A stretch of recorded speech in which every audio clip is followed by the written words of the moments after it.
Hey, it's been a while. Hope you're all doing great. The beginning of this month has been a long time coming. We finally have a new project from Steve Conrad and his team at Elephant Pictures, and I couldn't be happier. As long as it's been and as much research as I've done getting to this point, I want to keep focused on the source material I'll be getting into today, which is episode 2.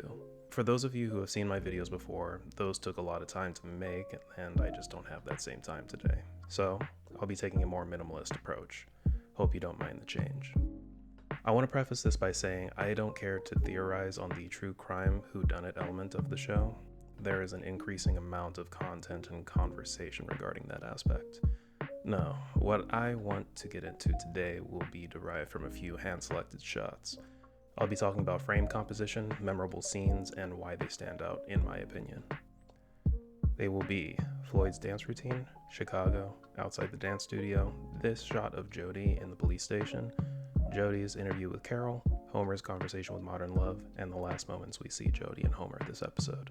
Forewarning, my look at Jodie's interview was meant to be short, that is until I found so much more to appreciate as I looked deeper into it. I tried my best to condense it and simplify it. I hope it worked. Timestamps are in the description.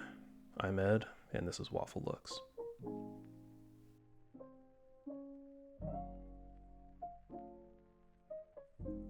I love this scene for the shift from listening to Let the Sun Shine In to listening to Lil Mama's My Lip Gloss. They're songs from two completely different eras but appeal to a broad variety of demographics, going from 1969's counterculture to 2008's various flavors of lip gloss. Yet somehow they both complement one another despite their juxtaposition. So, in the cold open, we got to hear Floyd's excitement about dancing and combining it with his job, taking the negative of his stepson not being interested in dancing and turning it into a positive where he can use his skills to improve the lives of others. Honestly, I love this whole scene because we get to see Floyd cut loose. In the first episode, we learn about him through his interactions with other people. With Richard and Clark, he's thoughtful and compassionate and empathetic.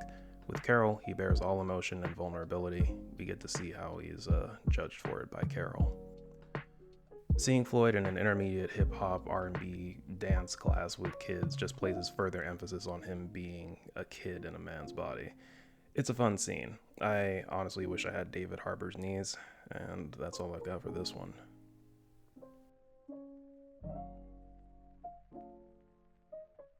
I've never been to Chicago, but I always hear how beautiful it is. Major props to this team for using the greens and blues to contrast so heavily against the amber, making the scenery look like pure gold. I just noticed this is a recounted memory of Floyd's as told by Clark. I can only guess that this is how he sees the world. The order of these shots emphasize scale in a matter of seconds, watching as Floyd, a man of 6'3", walks across the Clark Street Bridge into the mouth of the urban jungle, takes the L at Harold Washington Library, is digested passing Dearborn Station until he's entered her bloodstream. The color of these scenes remind me so much of the coloration of Megalopolis, emphasizing the unapologetic size of the buildings and how chaotic the streets between them can be. Perfection is a lot of little things done well. I empathize with this scene so heavily. This shot of Clark and Floyd is such a mood. If you've ever had your car not start at an inconvenient location, it really sucks. I think this is the first time we've seen a visual representation of how different their incomes are. Clark has a newer car with nice rims and hydraulics to open the hood. Floyd has an older generation vehicle with what looks to be a donut and a hood prop rod. It's a nice addition to the visual storytelling. As someone who's lived in houses made of poured concrete with 2-foot marble tiling for flooring, I love the aesthetic of Brutalist architecture. I love the look of the police station with Jodie just sitting there, the cold color temperature reflected in the walls of the catacombs, the only natural light shining on Jodie, the one character naturally illuminated through the clerestory ceiling, contrasting the artificiality of the rest of the station with their embedded lights. This scene had me floored. If I had only heard the audio, I would have missed so much. I don't need to hear the conversation at this point. The frames tell the story so well. To stay on topic, I'm going to be focusing on these questions. Why is this scene so important? Isn't watching it once enough to get the message? Yes, but I also think it's fun to notice the techniques, execution, and intent behind the decisions made. Great thing about film is every element is contributing to how you feel when watching. I like to understand why it works. The establishing shot we get is Carol at a medium close-up. The frame is tight, her body language is guarded, and her lips are sealed. What we then see is Plumb at a distance with an over-the-shoulder shot from Carol's perspective. Plumb has breathing space. There are 5 moments that are most interesting, 3 initiated by Carol and 2 from Plumb. Over the course of the interview, framing reflects the intensity of the scene by leaving less open space. Carol corrects Jodie regarding her last name. Jodie changes from over the shoulder to a medium close-up. This is Jodie's baseline distance for the rest of the interview.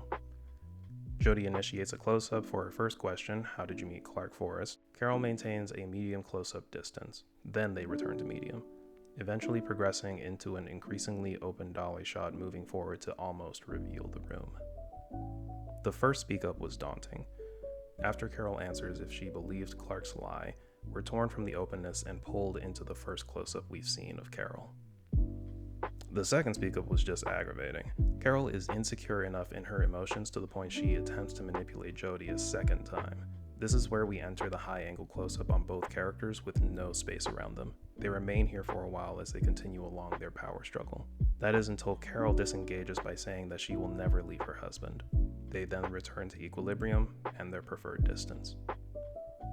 Closing us out of this exchange with a second close-up, Jodie asks where their bills and files are. Carol, being insecure in her family's financial and organizational limitations, has a short outburst and reaction.